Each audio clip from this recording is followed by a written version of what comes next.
Without the federal protections in place to prevent shutoffs like this, like those that existed during the pandemic, utility companies are just seeing more and more customers with huge amounts of debt. And these unpaid bills, they're actually pretty common. They always have been. It's just the sheer amount of utility debt that Americans have been racking up. That's what's leading to more calls for federal assistance to help pay down some of these balances.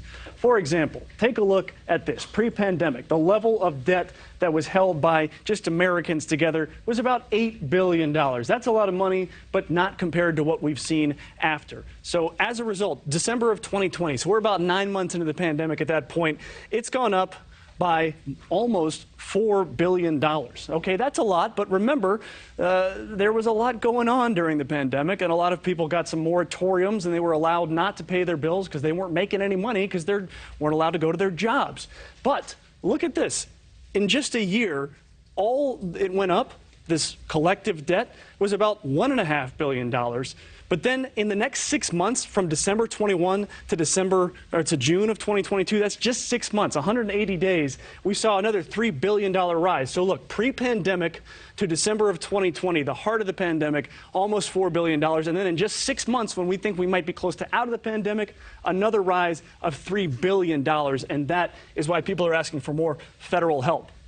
So what about the companies that are providing the power? These are the 6 largest providers of energy in this country. These 3, Duke Energy, First Energy, and Con Energy, they made more than $40 million in profits.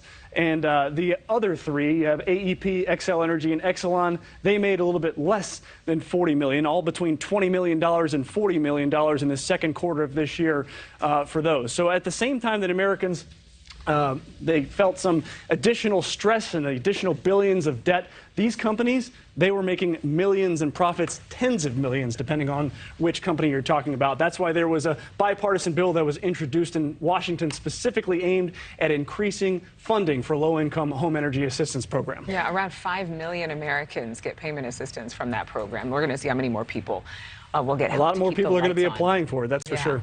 Thank you for watching. Go to NewsNationNow.com to find NewsNation on your television provider. And don't forget to click the red subscribe button below to get more of NewsNation's fact-driven, unbiased coverage.